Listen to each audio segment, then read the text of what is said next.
ನಮಸ್ಕಾರ. ಇದೀಗ ತಾನೇ ಬಂದಿರುವ ಮುಖ್ಯವಾದ ಮಾಹಿತಿಗಳು. ಗ್ಯಾಸ್ ಸಿಗದೆ ನಿಂತ ಆಟೋಗಳು ಬಂಕ್ ಮುಂದೆ ಮೂರನೇ ದಿನವೂ ಕೂಡ ಕಿಲೋಮೀಟರ್ ಗಟ್ಟಲೆ ಕ್ಯೂ ನಿಲ್ಲಲಾಗಿದೆ. ಇದೇ ಮಧ್ಯೆ ನರೇಂದ್ರ ಮೋದಿಯವರ ಮನೆಗೆ ಮುತ್ತಿಗೆ ಹಾಕಬೇಕು ಎಂದು ಸಿಎಂ ಸಿದ್ದರಾಮಯ್ಯನವರು ಕರೆ ಕೊಟ್ಟಿದ್ದು, ಮತ್ತೊಂದೆಡೆಯಲ್ಲಿ ರಾಜ್ಯದ ಕಾಂಗ್ರೆಸ್ ಸರ್ಕಾರ ಆಟೋ ಚಾಲಕರಿಗೆ 15,000 ರೂಪಾಯಿ ಕೊಡಬೇಕು, 6ನೇ ಗ್ಯಾರಂಟಿ ಘೋಷಣೆ ಮಾಡಬೇಕು ಎಂದು ಎಚ್ ಡಿ ಕುಮಾರಸ್ವಾಮಿ ಅವರು ಒತ್ತಾಯಿಸಿದ್ದಾರೆ. ವಿಡಿಯೋನ ನೀವು ಸ್ವಲ್ಪನೂ ಸ್ಕಿಪ್ ಮಾಡದೆ ಪೂರ್ತಿಯಾಗಿ ನೋಡಿ. ಮತ್ತೊಂದೆಡೆಯಲ್ಲಿ ಗ್ಯಾರಂಟಿ ನೆಪದಲ್ಲಿ ಜನರ ಜೇಬಿಗೆ ಕತ್ತರಿ ಹಾಕುತ್ತಿದ್ದಾರೆ. ನಾನು ಪುರುಷರಿಗೆ 3,000, ಹೆಂಗಸರಿಗೆ 2,000 ರೂಪಾಯಿ, ಒಟ್ಟು 5,000 ರೂಪಾಯಿ ಕೊಡುತ್ತೇನೆ ಎಂದು ಯತ್ನಾಳ್ ಅವರು ಘೋಷಣೆ ಮಾಡಿದ್ದಾರೆ. ಎಲ್ಲ ಸುದ್ದಿಗಳು ಬಂದಿವೆ ಸ್ನೇಹಿತರೆ. ಮತ್ತೊಂದೆಡೆಯಲ್ಲಿ ಪ್ರಧಾನಿ ಮೋದಿಯನ್ನು ಸಾಲ ಮಾಡಿಲ್ವೇ, ಅಚ್ಚೆ ದಿನ ಯಾರಿಗಾದರೂ ಬಂದಿದೆಯಾ ಎಂದು ಡಿ.ಕೆ. ಶಿವಕುಮಾರ್ ಅವರು ಪ್ರಶ್ನೆ ಕೂಡ ಮಾಡಿದ್ದು ಕೇಂದ್ರ ಸರ್ಕಾರದ ವಿರುದ್ಧ ವಾಗ್ದಾಳಿ ಮಾಡಿದ್ದಾರೆ. ಮತ್ತೊಂದೆಡೆಯಲ್ಲಿ ಗೃಹಲಕ್ಷ್ಮಿಯರಿಗೆ ಮತ್ತೊಂದು ಕಂತು ಬಿಡುಗಡೆ ಮಾಡಿದ ಸರ್ಕಾರ, ನಿಮ್ಮ ಬ್ಯಾಂಕ್ ಖಾತೆಗೆ 2,000 ರೂಪಾಯಿ ಜಮಾ ಆಗಿಲ್ಲವೆಂದರೆ ಈ ತಪ್ಪು ಸರಿಪಡಿಸಿಕೊಳ್ಳಿ, ಶೀಘ್ರವೇ ಬಾಕಿ ಕಂತು ಜಮೆ ಆಗುವ ಸಾಧ್ಯತೆ ಹೆಚ್ಚಾಗುತ್ತೆ. ಏನಿದು ಮಾಹಿತಿ, ಎಲ್ಲ ಸುದ್ದಿ ಡೀಟೇಲ್ ಆಗಿ ನೋಡೋಣ. ಅದಕ್ಕೂ ಮೊದಲು ನೀವು ಸುದ್ದಿ ಸಮಯ ಯೂಟ್ಯೂಬ್ ಚಾನಲ್ಗೆ ಮೊದಲು ಬಾರಿ ಭೇಟಿ ಕೊಡ್ತಿದ್ರೆ ದಯವಿಟ್ಟು ಸಬ್ಸ್ಕ್ರೈಬ್ ಬಟನ್ ಕ್ಲಿಕ್ ಮಾಡ್ತಾ ಪಕ್ಕದಲ್ಲಿ ಕಾಣಿಸೋ ಗಂಟೆ ಕೂಡ ಒತ್ತಿ. ಇದರಿಂದ ರಾಜ್ಯದ ಮಾಹಿತಿಗಳು ನಿಮಗೆ ಸಿಗುತ್ತವೆ. ವಿಡಿಯೋಗೆ ಲೈಕ್ ಮಾಡಿ ಮತ್ತು ವಿಡಿಯೋ ಪೂರ್ತಿಯಾಗಿ ನೋಡಿ. ಬನ್ನಿ ಸ್ನೇಹಿತರೆ, ಎಲ್ಲ ಸುದ್ದಿಗಳನ್ನು ಡೀಟೇಲ್ ಆಗಿ ನೋಡೋಣ. ಇದೀಗ ಇಸ್ರೇಲ್, ಇರಾನ್ ಮತ್ತು ಅಮೆರಿಕದ ಯುದ್ಧದಿಂದಾಗಿ ಪೂರೈಕೆಯಲ್ಲಿ ವ್ಯತ್ಯಯ ಉಂಟಾಗಿ ಆಟೋ ರಿಕ್ಷಾಗಳಿಗೆ ಗ್ಯಾಸ್ ಸಮಸ್ಯೆ ಜೋರಾಗಿದೆ. ಹೌದು, ಗ್ಯಾಸು ಬಂಕ್ಗಳ ಮುಂದೆ ಆಟೋಗಳ ಸರದಿ ಸಾಲು 3ನೇ ದಿನಕ್ಕೂ ಕೂಡ ಕಾಲಿಟ್ಟಿದೆ. ಗ್ಯಾಸು ಲಭ್ಯವಿರುವ ಬಂಕುಗಳಲ್ಲಿ ಆಟೋಗಳಿಗೆ ಗ್ಯಾಸ್ ಮಿತಿ ಹೇರಲಾಗಿದ್ದು, ಮತ್ತೊಂದು ಕಡೆಯಲ್ಲಿ ಮನೆಗೂ ಹೋಗದೆ ಆಟೋ ರಿಕ್ಷಾಗಳು ಕಿಲೋಮೀಟರ್ ಗಟ್ಟಲೆ ಕ್ಯೂನಲ್ಲಿ ನಿಂತಿದ್ದಾರೆ. ಹೌದು ಗೆಳೆಯರೆ, ಗ್ಯಾಸ್ ಸಿಗದೆ ಬದುಕು ನಡೆಸುವುದು ದುಸ್ತರ ಎಂದು ಆಟೋ ಚಾಲಕರು ಮಾಧ್ಯಮಗಳ ಮುಂದೆ ಅಳಲು ತೋಡಿಕೊಂಡಿದ್ದಾರೆ. ಇದೇ ನಡುವೆ ಈಗ ಬೆಂಗಳೂರಲ್ಲಿ ಆಟೋ ಪ್ರಯಾಣದ ದರವು ಕೂಡ 10% ಹೆಚ್ಚಿಗೆ ಮಾಡಲಾಗಿದ್ದು, ಹೆಚ್ಚುವರಿ ಹಣವನ್ನು ನೀಡುವಂತೆ ಗ್ರಾಹಕರಲ್ಲಿ ಮನವಿ ಮಾಡಿಕೊಳ್ಳಲಾಗ್ತಾ ಇದೆ. ಬೆಂಗಳೂರು, ಮೈಸೂರು, ತುಮಕೂರು, ರಾಯಚೂರು, ರಾಮನಗರ ಸೇರಿದಂತೆ ಹಲವು ಜಿಲ್ಲೆಗಳಲ್ಲಿ ಆಟೋ ಗ್ಯಾಸು ಸಿಗುತ್ತಿಲ್ಲ. ಹಾಗಾಗಿ ಆಟೋ ಚಾಲಕರು ಮನೆಗೂ ಹೋಗದೆ ಪೆಟ್ರೋಲ್ ಬಂಕ್ನಲ್ಲಿನೇ ಕಾಲ ಕಳೆಯುತ್ತಿದ್ದಾರೆ. ಹೌದು ಗೆಳೆಯರೆ, ಗ್ಯಾಸ್ ತುಂಬಿಸಿಕೊಳ್ಳಲು ಆಟೋ ಚಾಲಕರು 4-5 ಗಂಟೆಗಳ ಕಾಲ ಕಾಯುವಂತಾಗಿದ್ದು, ಇನ್ನು ಕೆಲವು ಆಟೋ ಗ್ಯಾಸ್ ಬಂಕ್ಗಳ ಮುಂದೆ ನೋ ಸ್ಟಾಕ್ ಎಂಬ ಬೋರ್ಡ್ ಅನ್ನು ಹಾಕಲಾಗಿದೆ. ಹೌದು, ಮಾಹಿತಿಯ ಪ್ರಕಾರ ತುಮಕೂರು ಜಿಲ್ಲೆಯಲ್ಲಿ 8 ಬಂಕ್ಗಳಲ್ಲಿ 6 ಬಂಕ್ಗಳ ಬಾಗಿಲು ಮುಚ್ಚಲಾಗಿದೆ. ಇನ್ನು ರಾಮನಗರದಲ್ಲಿ 2 ಬಂಕ್ಗಳು ಬಂದಾಗಿದೆ. ಮೈಸೂರಲ್ಲೂ ಕೂಡ ಬಹುತೇಕ ಬಂದಾಗಿರುವ ಮಾಹಿತಿ ಲಭ್ಯವಾಗಿದೆ. ಒಟ್ಟಿನಲ್ಲಿ ಸ್ನೇಹಿತರೆ, ಆಟೋ ಚಾಲಕರು ಈಗ ಸಮಸ್ಯೆ ಎದುರಿಸುತ್ತಿದ್ದಾರೆ. ಇನ್ನು ಇಲ್ಲಿ ವಿಶೇಷವಾಗಿ ರಾಜಧಾನಿಯಲ್ಲಿ ಆಟೋ ಗ್ಯಾಸು ಸಿಗುತ್ತಿಲ್ಲ. ಹಾಗಾಗಿ ಇರುವಂತಹ ಬಂಕ್ಗಳಲ್ಲಿ ಪ್ರತಿ ಆಟೋಗೆ ಕೇವಲ 400 ರೂಪಾಯಿ ಮೌಲ್ಯದ ಗ್ಯಾಸ್ ಮಾತ್ರ ತುಂಬಿಸಲಾಗ್ತಾ ಇದೆ. ಹೌದು, ಬ್ಯಾನರ್ ಕೂಡ ಅಳವಡಿಸಲಾಗಿದ್ದು 400 ರೂಪಾಯಿಗಿಂತ ಹೆಚ್ಚು ಗ್ಯಾಸು ನೀಡುವುದಿಲ್ಲ, ಚಾಲಕರು ಸಹಕರಿಸುವಂತೆ ಮನವಿ ಮಾಡಲಾಗಿದೆ. ಸ್ನೇಹಿತರೆ, ನೀವು ಕೂಡ ಆಟೋ ಚಾಲಕರಾಗಿದ್ದರೆ ನಿಮ್ಮ ಒಂದು ಸಮಸ್ಯೆಗಳನ್ನು ಕಮೆಂಟ್ ಮಾಡಿ ತಿಳಿಸಿ. ಇನ್ನು ಮತ್ತೊಂದೆಡೆಯಲ್ಲಿ ಪ್ರಧಾನಿ ನರೇಂದ್ರ ಮೋದಿ ಅವರ ಮನೆಗೆ ಮುತ್ತಿಗೆ ಹಾಕಬೇಕು ಎಂದು ಸಿಎಂ ಸಿದ್ದರಾಮಯ್ಯನವರು ಆಟೋ ಚಾಲಕರಿಗೆ ಕರೆ ಕೊಟ್ಟಿದ್ದಾರೆ. ಹೌದು, ಗ್ಯಾಸ್ ಸಿಲಿಂಡರ್ ಅಭಾವ ಸರಿ ಮಾಡುವುದು ಕೇಂದ್ರ ಸರ್ಕಾರದ ಕರ್ತವ್ಯ. ಆಟೋ ಚಾಲಕರು ಆಹಾರ ಸಚಿವ ಕೆ.ಎಚ್. ಮುನಿಯಪ್ಪನವರ ಮನೆ ಬದಲಿಗೆ ನರೇಂದ್ರ ಮೋದಿ ಅವರ ಮನೆಗೆ ಮುತ್ತಿಗೆ ಹಾಕಬೇಕು ಎಂದು ಮನವಿ ಮಾಡಿದ್ದಾರೆ. ಹೌದು ಸ್ನೇಹಿತರೆ, ಆಟೋ ಚಾಲಕರು ಆಹಾರ ಸಚಿವರ ಮನೆಗೆ ಮುತ್ತಿಗೆ ಹಾಕುವುದಾಗಿ ಹೇಳ್ತಿದ್ದಾರೆ. ಆದರೆ ಬದಲಿಗೆ ನರೇಂದ್ರ ಮೋದಿ ಅವರ ಮನೆಗೆ ಮುತ್ತಿಗೆ ಹಾಕಬೇಕು. ಯಾಕಂದ್ರೆ ಸಿಲಿಂಡರ್ ಸಮಸ್ಯೆ ಸರಿಪಡಿಸಬೇಕಾಗಿರುವುದು ಕೇಂದ್ರದ ಕರ್ತವ್ಯ, ರಾಜ್ಯ ಸರ್ಕಾರ ವಿತರಣೆ ಅಷ್ಟೇ ಮಾಡುತ್ತೆ ಎಂದು ಸಿದ್ದರಾಮಯ್ಯನವರು ಇಲ್ಲಿ ಹೇಳಿಕೆ ಕೊಟ್ಟಿದ್ದಾರೆ. ಇನ್ನಿದೀಗ ಮತ್ತೊಂದು ಮಾಹಿತಿ ಏನೆಂದರೆ, ರಾಜ್ಯದ ಕಾಂಗ್ರೆಸ್ ಸರ್ಕಾರ ಕೂಡಲೇ ಆಟೋ ಚಾಲಕರಿಗೆ 6ನೇ ಗ್ಯಾರಂಟಿ ಘೋಷಣೆ ಮಾಡಲಿ ಎಂದು ಮಾಜಿ ಮುಖ್ಯಮಂತ್ರಿ ಕೇಂದ್ರದ ಸಚಿವರಾಗಿರುವ ಎಚ್ ಡಿ ಕುಮಾರಸ್ವಾಮಿ ಅವರು ಒತ್ತಾಯಿಸಿದ್ದಾರೆ. ಹೌದು, ರಾಜ್ಯದ ಆಟೋ ಚಾಲಕರಿಗೆ ಕರ್ನಾಟಕ ಸರ್ಕಾರ 6ನೇ ಗ್ಯಾರಂಟಿ ಘೋಷಣೆ ಮಾಡಬೇಕು ಎಂದು ಕುಮಾರಸ್ವಾಮಿ ಅವರು ಕೊಪ್ಪಳ ಜಿಲ್ಲೆಯಲ್ಲಿ ಮಾತನಾಡಿದ್ದಾರೆ. ಹೌದು, ಮುನಿರಾಬಾದ್ ಬಳಿ ಟೋಲ್ ಗೇಟ್ ಬಳಿ ಮಾತನಾಡಿದಂಥ ಕುಮಾರಸ್ವಾಮಿ ಅವರು ಇಂದು ರಾಜ್ಯದ ಕೆಲ ಕಾಂಗ್ರೆಸ್ ನಾಯಕರು ಕೇಂದ್ರ ಸರ್ಕಾರದ ಮೇಲೆ ಟೀಕೆ ಮಾಡುತ್ತಿದ್ದಾರೆ.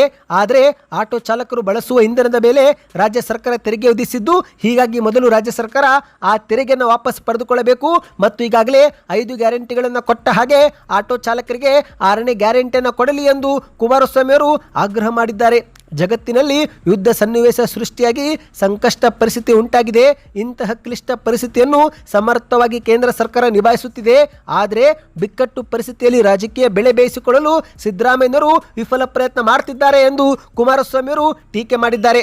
ಈ ಒಂದು ಪರಿಸ್ಥಿತಿ ಸರಿ ಹೋಗುವವರೆಗೂ ಮಾಸಿಕ 15,000 ರೂಪಾಯಿ ಗ್ಯಾರಂಟಿ ಕೊಡಿ ಎಂದು ಆಟೋ ಚಾಲಕರು ಸರ್ಕಾರವನ್ನು ಒತ್ತಾಯ ಮಾಡುತ್ತಿದ್ದು, ಈಗಾಗಲೇ ಅನೇಕ ಭಾಗ್ಯ ಕೊಟ್ಟಿರೋ ಕಾಂಗ್ರೆಸ್ ಸರ್ಕಾರ ಆಟೋ ಚಾಲಕರಿಗೂ 6ನೇ ಗ್ಯಾರಂಟಿ ಕೊಡಲಿ ಎಂದು ಕುಮಾರಸ್ವಾಮಿ ಅವರು ಸವಾಲು ಹಾಕಿದ್ದಾರೆ. 6ನೇ ಗ್ಯಾರಂಟಿ ಕೊಟ್ಟು ಗೌರವಯುತವಾಗಿ ಸರ್ಕಾರ ನಡೆದುಕೊಳ್ಳಬೇಕು ಎನ್ನುವುದು ನನ್ನ ಒತ್ತಾಯವಾಗಿದೆ ಎಂದು ಮಾಧ್ಯಮಗಳ ಮುಂದೆ ಹೇಳಿದ್ದಾರೆ.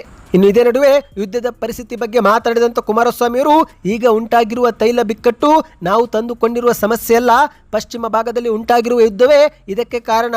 ಇನ್ನು ಭಾರತ ಈ ಸಮಸ್ಯೆಯನ್ನು ಬಯಸಿ ತಂದುಕೊಳ್ಳಲಿಲ್ಲ, ಇದನ್ನೆಲ್ಲರೂ ಅರ್ಥ ಮಾಡಿಕೊಳ್ಳಬೇಕು. ಆದರೂ ಕೂಡ ಜನಸಾಮಾನ್ಯರ ಜೀವನಕ್ಕೆ ತೊಂದರೆ ಆಗದಂತೆ ಪರಿಸ್ಥಿತಿ ನಿರ್ವಹಿಸುವ ಕೆಲಸ ನರೇಂದ್ರ ಮೋದಿಯವರ ಸರ್ಕಾರ ಮಾಡ್ತಾ ಇದೆ. ಕಷ್ಟದ ಪರಿಸ್ಥಿತಿಯಲ್ಲೂ ಭಾರತಕ್ಕೆ ತೈಲ ಹಡಗುಗಳು ಬರುತ್ತಿವೆ. ಮೋದಿಯವರ ಸರ್ಕಾರ ಕೈಗೊಂಡ ಕ್ರಮಗಳೇ ಉತ್ತಮ ಪರಿಸ್ಥಿತಿಗೆ ಕಾರಣ ಎಂದು ಕುಮಾರಸ್ವಾಮಿ ಅವರು ತಿಳಿಸಿದ್ದಾರೆ. ಇದೇ ಮಧ್ಯೆ ಇಂತಹ ಪರಿಸ್ಥಿತಿಯಲ್ಲಿ ಒಂದೊಮ್ಮೆ ಕಾಂಗ್ರೆಸ್ ಪಕ್ಷ ಕೇಂದ್ರದಲ್ಲಿದ್ದರೆ ಏನು ಮಾಡುತ್ತಿತ್ತು ಎಂದು ಕುಮಾರಸ್ವಾಮಿ ಅವರು ಪ್ರಶ್ನೆ ಮಾಡಿದ್ದಾರೆ. ಅನಗತ್ಯವಾಗಿ ಟೀಕೆ ಮಾಡುವುದು ಸರಿಯಲ್ಲ, ಪರಿಸ್ಥಿತಿಯನ್ನ ಅರ್ಥ ಮಾಡಿಕೊಳ್ಳಬೇಕು. ಹಿಂದಿನ ಎಷ್ಟೋ ಪರಿಸ್ಥಿತಿಗೆ ಹೋಲಿಕೆ ಮಾಡಿದರೆ ಭಾರತದಲ್ಲಿ ಅಗತ್ಯ ವಸ್ತುಗಳ ಪೂರೈಕೆ ಸರಪಳಿಯಲ್ಲಿ ಅಂತಹ ದೊಡ್ಡ ವ್ಯತ್ಯಾಸ ಏನೂ ಆಗಿಲ್ಲ. ಸುಮ್ಮನೆ ಸರ್ಕಾರವನ್ನು ರಾಜಕೀಯವಾಗಿ ಟೀಕೆ ಮಾಡುವುದು ತಪ್ಪಾಗುತ್ತೆ ಎಂದು ಕಾಂಗ್ರೆಸ್ ವಿರುದ್ಧ ವಾಗ್ದಾಳಿ ಮಾಡಿದ್ದಾರೆ. ಬನ್ನಿ ಸ್ನೇಹಿತರೆ, ಮತ್ತೊಂದು ಮಾಹಿತಿಗೆ ಹೋಗೋಣ. ಇದೀಗ ಬಾಗಲಕೋಟೆ ಉಪಚುನಾವಣಾ ಕಣ ದಿನದಿಂದ ದಿನಕ್ಕೆ ರಂಗೇರುತ್ತಿದ್ದು, ಶಾಸಕ ಯತ್ನಾಳ್ ಅವರು ರಾಜ್ಯ ಕಾಂಗ್ರೆಸ್ ಸರ್ಕಾರದ ವಿರುದ್ಧ ತೀವ್ರ ವಾಗ್ದಾಳಿ ಮಾಡಿದ್ದಲ್ಲದೆ ಅಧಿಕಾರಕ್ಕೆ ಬಂದರೆ ಹೊಸ ಗ್ಯಾರಂಟಿಗಳನ್ನು ಕೊಡುವುದಾಗಿ ಭರವಸೆ ಮಾತುಗಳನ್ನು ಆಡಿದ್ದಾರೆ. ಹೌದು ಸ್ನೇಹಿತರೆ, ಬಾಗಲಕೋಟೆಯ ಬಿಜೆಪಿ ಅಭ್ಯರ್ಥಿ ವೀರಣ್ಣ ಚರಂತಿಮಠ ಅವರ ಪರವಾಗಿ ಪ್ರಚಾರ ತೆಗೆದುಕೊಂಡ ಯತ್ನಾಳ್ ಅವರು ಕಾಂಗ್ರೆಸ್ ಸರ್ಕಾರದ ಗ್ಯಾರಂಟಿ ಯೋಜನೆಗಳನ್ನು ಟೀಕೆ ಮಾಡುವುದರ ಜೊತೆಗೆ ಅಧಿಕಾರಕ್ಕೆ ಬಂದರೆ ತಮ್ಮದೇ ಹೊಸ ಘೋಷಣೆಗಳನ್ನು ಮಾಡುವ ಮೂಲಕ ಗಮನ ಸೆಳೆದಿದ್ದಾರೆ. ಹೌದು ಸ್ನೇಹಿತರೆ, ನಾನು ಮುಖ್ಯಮಂತ್ರಿ ಆದರೆ ಮಹಿಳೆಯರಿಗೆ ತಿಂಗಳಿಗೆ 3,000 ರೂಪಾಯಿ ಹಾಗೂ ಪುರುಷರಿಗೆ 2,000 ರೂಪಾಯಿ ನೀಡುತ್ತೇನೆ ಎಂದು ಯತ್ನಾಳ್ ಅವರು ಭರ್ಜರಿ ಘೋಷಣೆ ಮಾಡಿದ್ದಾರೆ. ಕಾಂಗ್ರೆಸ್ ಸರ್ಕಾರ ನೀಡುತ್ತಿರುವ ಗ್ಯಾರಂಟಿ ಯೋಜನೆಗಳು ಕೇವಲ ಕಣ್ಣೊರೆಸುವ ತಂತ್ರವಾಗಿದೆ ಎಂದು ವಾಗ್ದಾಳಿ ನಡೆಸಿ ಯುವಕರಿಗೆ ಉದ್ಯೋಗ ನೀಡಬೇಕಾಗಿರುವುದು ಸರ್ಕಾರದ ಮೊದಲ ಆದ್ಯತೆಯಾಗಬೇಕೇ ಹೊರತು ಕೇವಲ 2,000 ರೂಪಾಯಿ ನೀಡುವುದರಿಂದ ಅವರ ಬದುಕು ಹಸನಾಗುವುದಿಲ್ಲ ಎಂದು ತಿರುಗೇಟು ಕೊಟ್ಟಿದ್ದಾರೆ. ಇಂದು ರಾಜ್ಯದ ಕಾಂಗ್ರೆಸ್ ಸರ್ಕಾರ ಉಚಿತ ಯೋಜನೆಗಳ ಹೆಸರಲ್ಲಿ ಜನರ ಮೇಲೆ ವಿಪರೀತ ತೆರಿಗೆ ಹೊರೆ ಹಾಕ್ತಾ ಇದೆ. ಮರಣೋತ್ತರ ಪ್ರಮಾಣ ಪತ್ರದ ಶುಲ್ಕ ಕೂಡ 25 ರೂಪಾಯಿಂದ ಬರೋಬ್ಬರಿ 100 ರೂಪಾಯಿವರೆಗೆ ಏರಿಕೆ ಮಾಡಲಾಗಿದೆ. ಅದೇ ರೀತಿ ಪ್ರತಿ ಯೂನಿಟ್ ವಿದ್ಯುತ್ ಕೂಡ 7 ರೂಪಾಯಿ 20 ಪೈಸೆ ಹೆಚ್ಚಿಗೆ ಮಾಡುವ ಮೂಲಕ ಜನರ ಜೇಬಿಗೆ ಕತ್ತರಿ ಹಾಕಲಾಗುತ್ತಿದೆ ಎಂದು ಕಿಡಿಕಾರಿದ್ದಾರೆ. ಕರ್ನಾಟಕದಲ್ಲಿ ನಿರುದ್ಯೋಗ ಸಮಸ್ಯೆ ಮಿತಿಮೀರಿ ಹೋಗಿದೆ. ಪ್ರಸ್ತುತ ಸರ್ಕಾರದ ವಿವಿಧ ಇಲಾಖೆಗಳಲ್ಲಿ ಸುಮಾರು 3 ಲಕ್ಷಕ್ಕೂ ಅಧಿಕ ಹುದ್ದೆಗಳು ಖಾಲಿ ಇವೆ. ಆದರೂ ಕೂಡ ಸರ್ಕಾರ ಹುದ್ದೆಗಳನ್ನು ಭರ್ತಿ ಮಾಡುವಲ್ಲಿ ಸಂಪೂರ್ಣ ವಿಫಲವಾಗಿದೆ. ನಿರುದ್ಯೋಗ ಯುವಜನತೆಗೆ ಉದ್ಯೋಗ ಕಲ್ಪಿಸಲು ಕೂಡ ಸರ್ಕಾರದ ಬಳಿ ಯಾವುದೇ ಸ್ಪಷ್ಟ ನೀತಿಗಳು ಇಲ್ಲ ಎಂದು ವಾಗ್ದಾಳಿಯನ್ನ ಮಾಡಿದ್ದಾರೆ. ಸ್ನೇಹಿತರೆ, ಬನ್ನಿ ಇದೀಗ ಮತ್ತೊಂದು ಮಾಹಿತಿಗೆ ಹೋಗೋಣ. ಬಿಜೆಪಿ ನಾಯಕರು ನಮ್ಮನ್ನು ಸಾಲದ ಸರ್ಕಾರ ಎಂದು ಕರೆತಿದ್ದಾರೆ, ಆದರೆ ಪ್ರಧಾನಿ ಮೋದಿಯನ್ನು ಸಾಲ ಮಾಡೇ ಇಲ್ಲವೇ ಎಂದು ಉಪಮುಖ್ಯಮಂತ್ರಿ ಡಿ.ಕೆ. ಶಿವಕುಮಾರ್ ಅವರು ದಾವಣಗೆರೆಯಲ್ಲಿ ಪ್ರಶ್ನೆ ಮಾಡಿದ್ದಾರೆ. ಸುದ್ದಿಗಾರರೊಂದಿಗೆ ಮಾತನಾಡಿರುವಂತಹ ಡಿ.ಕೆ. ಶಿವಕುಮಾರ್ ಅವರು ಬಿಜೆಪಿ ನಾಯಕರು ನಮ್ಮನ್ನು ಸಾಲದ ಸರ್ಕಾರ ಎಂದು ಕರೆತಿದ್ದಾರೆ, ಆದರೆ ಅಸಲಿಗೆ ನರೇಂದ್ರ ಮೋದಿ ಸರ್ಕಾರ ಏನು ಸಾಲ ಮಾಡಿಲ್ಲವೇ? ಬೆಲೆ ಏರಿಕೆಯನ್ನು ನಿಯಂತ್ರಿಸಲು ಕೇಂದ್ರ ಸರ್ಕಾರಕ್ಕೆ ಸಾಧ್ಯವಾಗಲಿಲ್ಲ, ನಾವು ಜನರ ಕೈಗೆ ಹಣವನ್ನು ನೀಡುತ್ತಿದ್ದೇವೆ ಎಂದು ಡಿ.ಕೆ. ಶಿವಕುಮಾರ್ ಅವರು ಹೇಳಿದ್ದಾರೆ. ಮೋದಿ ಅವರು ಅಧಿಕಾರಕ್ಕೆ ಬಂದ ಬಳಿಕ ಪ್ರತಿಯೊಬ್ಬರ ಅಕೌಂಟ್ಗೆ 15 ಲಕ್ಷ ರೂಪಾಯಿ ಹಾಕುತ್ತೇವೆಂದಿದ್ರು, ಎಲ್ಲಿ ಹಾಕಿದ್ದಾರೆ ಎಂದು ಪ್ರಶ್ನೆ ಮಾಡಿದಂತ ಡಿ.ಕೆ. ಶಿವಕುಮಾರ್ ಅವರು ಅಚ್ಚೆ ದಿನ ಯಾರಿಗಾದರೂ ಬಂದಿದೆಯಾ ಎಂದು ಪ್ರಶ್ನೆ ಮಾಡಿದ್ದಾರೆ. ನಾವು ಕನಿಷ್ಠ ಪಕ್ಷ ಗೃಹಲಕ್ಷ್ಮಿ ಯೋಜನೆ ಜಾರಿಗೆ ಮಾಡುವ ಮೂಲಕ 2,000 ರೂಪಾಯಿ ಉಚಿತ ವಿದ್ಯುತ್, ಅಕ್ಕಿ ಮತ್ತು ಬಸ್ ಪ್ರಯಾಣದ ಮೂಲಕ ಜನರಿಗೆ ಸಹಾಯವಾದರೂ ಮಾಡ್ತಿದ್ದೇವೆ. ಜನರ ಬಗ್ಗೆ ನಿಜವಾದ ಕಾಳಜಿ ಇದ್ರೆ ಕೇಂದ್ರ ಸರ್ಕಾರ ಕೂಡ ಇಂತಹದೊಂದು ಯೋಜನೆ ಕೇಂದ್ರದಲ್ಲಿ ಜಾರಿಗೆ ತರಲಿ, ಜನರ ಬ್ಯಾಂಕ್ ಖಾತೆಗಳಿಗೆ ತಿಂಗಳಿಗೆ 10,000 ರೂಪಾಯಿ ಆದರೂ ಆರ್ಥಿಕ ನೆರವು ನೀಡಲಿ ಎಂದು ಡಿ.ಕೆ. ಶಿವಕುಮಾರ್ ಅವರು ಸವಾಲು ಹಾಕಿದ್ದಾರೆ. ಬಿಜೆಪಿ ಖಾಲಿ ಮಾತುಗಳ ಮೂಲಕ ಜನರನ್ನ ಮರಳುವಷ್ಟೇ ಮಾಡುತ್ತೆ. ಈ ಒಂದು ಹಿಂದೆ ಅಕ್ಕಿಗೆ ಅರಿಶಿನ ಬೆರೆಸಿ ಅಯೋಧ್ಯದಿಂದಲೇ ತಂದಿರುವಂತೆ ಬಿಂಬಿಸಿಕೊಂಡಿದೆ. ಅಕ್ಕಿ ಹಾಗೂ ಅರಿಶಿನ ಬೆರೆಸಿದ ವಿಡಿಯೋಗಳು ನಮ್ಮ ಬಳಿ ಇನ್ನೂ ಕೂಡ ಹಾಗೇವೆ. ಅಕ್ಷತೆಯನ್ನು ಮನೆ ಮನೆಗೆ ತಲುಪಿಸಿದ ರೀತಿಯಲ್ಲಿ LPG ಸಿಲಿಂಡರ್ ಇವರು ಯಾಕೆ ಪೂರೈಸಬಾರದು ಎಂದು ಡಿ.ಕೆ. ಶಿವಕುಮಾರ್ ಅವರು ವ್ಯಂಗ್ಯವಾಡಿದ್ದಾರೆ. ನನ್ನೊಬ್ಬನಿಂದ ಅಥವಾ ಸಿದ್ದರಾಮಯ್ಯ ಅವರೊಬ್ಬರಿಂದ ರಾಜ್ಯ ಸರ್ಕಾರ ಏನು ನಡೆಯುತ್ತಿಲ್ಲ. ನಾವಿಬ್ಬರು ಕೂಡ ಒಟ್ಟಿಗೆ ಶ್ರಮಿಸಿನೇ ರಾಜ್ಯದಲ್ಲಿ ಕಾಂಗ್ರೆಸ್ ಅಧಿಕಾರಕ್ಕೆ ತಂದಿದ್ದೇವೆ. ಈಗ ಉಪಚುನಾವಣೆಯಲ್ಲೂ ಕೂಡ ಒಗ್ಗಟ್ಟಿನಿಂದ ಕೆಲಸ ಮಾಡುತ್ತಿದ್ದೇವೆ. ನಮ್ಮೊಂದಿಗೆ ಪಕ್ಷದ ಕಾರ್ಯಕರ್ತರು, ಶಾಸಕರು ಹಾಗೂ ಸಚಿವರು ಕೂಡ ಇದ್ದಾರೆ. ನಾವು ಜಾತಿ ಧರ್ಮದ ಮೇಲೆ ರಾಜಕಾರಣ ಮಾಡೋದಿಲ್ಲ, ನಾವೇನಿದ್ರು ನೀತಿಯ ಮೇಲೆ ರಾಜಕಾರಣ ಮಾಡುತ್ತೇವೆ ಎಂದು ಡಿ.ಕೆ. ಶಿವಕುಮಾರ್ ಅವರು ತಿಳಿಸಿದ್ದಾರೆ. ಬನ್ನಿ ಸ್ನೇಹಿತರೆ, ಕೊನೆಯ ಮಾಹಿತಿಗೆ ಹೋಗೋಣ. ಅದಕ್ಕೂ ಮೊದಲು ನೀವು ಕೂಡ ಗೃಹಲಕ್ಷ್ಮಿ ಯೋಜನೆ ಫಲಾನುಭವಿಗಳಾಗಿದ್ದರೆ ಜನವರಿ ತಿಂಗಳಿಂದ ಮಾರ್ಚ್ ವರೆಗೆ ಒಟ್ಟು ನಿಮ್ಮ ಬ್ಯಾಂಕ್ ಖಾತೆಗೆ ಎಷ್ಟು ಕಂತು ಜಮಾವಾಯಿತು ಕಮೆಂಟ್ ಮಾಡಿ. ಯಾಕಂದ್ರೆ ಕೆಲವರಿಗೆ 8,000 ರೂಪಾಯಿ ಜಮವಾಗಿದ್ರೆ ಇನ್ನು ಕೆಲವರಿಗೆ 12,000 ರೂಪಾಯಿವರೆಗೆ ಹಣ ಜಮವಾಗಿದೆ. ಹೌದು, ಯಾಕಂದ್ರೆ ಸ್ನೇಹಿತರೆ, ಜನವರಿ ತಿಂಗಳಲ್ಲಿ 24ನೇ ಕಂತು, ಫೆಬ್ರವರಿಯಲ್ಲಿ 25 ಮತ್ತು 26ನೇ ಕಂತು, ಮಾರ್ಚ್ ತಿಂಗಳಲ್ಲಿ 27 ಮತ್ತು 28 ಹಾಗೂ 29ನೇ ಕಂತನ್ನ ಸರ್ಕಾರ ಜಮೆ ಮಾಡಿದೆ ಎಂದು ಹೇಳಲಾಗ್ತಾ ಇದೆ. ಹೌದು, ಒಟ್ಟು 3 ತಿಂಗಳಲ್ಲಿ 6 ಕಂತುಗಳನ್ನು ಸರ್ಕಾರ ಬಿಡುಗಡೆ ಮಾಡಿದೆ. ಹಾಗಾಗಿ ನಿಮ್ಮ ಬ್ಯಾಂಕ್ ಖಾತೆಗೆ 6 ಕಂತು ಬಂದಿದೆಯೋ, 4 ಕಂತು ಬಂದಿದೆಯೋ, ಎಷ್ಟು ಕಂತು ಬಂದಿದೆ ಕಮೆಂಟ್ ಮಾಡಿ. ಒಂದೊಮ್ಮೆ ಸ್ನೇಹಿತರೆ, ನಿಮ್ಮ ಬ್ಯಾಂಕ್ ಖಾತೆಗೆ ಹಣ ಬಂದಿಲ್ಲವೆಂದ್ರೆ ನೀವು ಕೂಡ ಈ ತಪ್ಪು ಮಾಡುತ್ತಿರಬಹುದು, ಹಾಗಾಗಿ ಕೂಡಲೇ ಸರಿಪಡಿಸಿಕೊಳ್ಳಿ. ಮೊದಲನೇದು ಸ್ನೇಹಿತರೆ, ಗೃಹಲಕ್ಷ್ಮಿ ಯೋಜನೆ ಹಣ ಬಾರದಿರಲು ಮುಖ್ಯ ಕಾರಣವೇ ಈ KYC ಮತ್ತು ಬ್ಯಾಂಕ್ನೊಂದಿಗೆ ಆಧಾರ್ ಕಾರ್ಡ್ ಮ್ಯಾಪಿಂಗ್ ಆಗದಿರುವುದು. ಹೌದು ಸ್ನೇಹಿತರೆ, NPCI ಏನಾದರೂ ಮಾಡಿಕೊಂಡಿಲ್ಲವೆಂದರೆ ಸರ್ಕಾರ ಹಣ ಬಿಡುಗಡೆ ಮಾಡಿದರೂ ನಿಮ್ಮ ಬ್ಯಾಂಕ್ ಖಾತೆಗೆ ಅದು ಜಮಾ ಆಗೋದಿಲ್ಲ. ಹಾಗಾಗಿ ಬ್ಯಾಂಕ್ ಶಾಖೆಗೆ ಭೇಟಿ ಕೊಟ್ಟು NPCI ಪರಿಶೀಲನೆ ಮಾಡಿಕೊಳ್ಳಿ ಮತ್ತು ಈ KYC ಯನ್ನು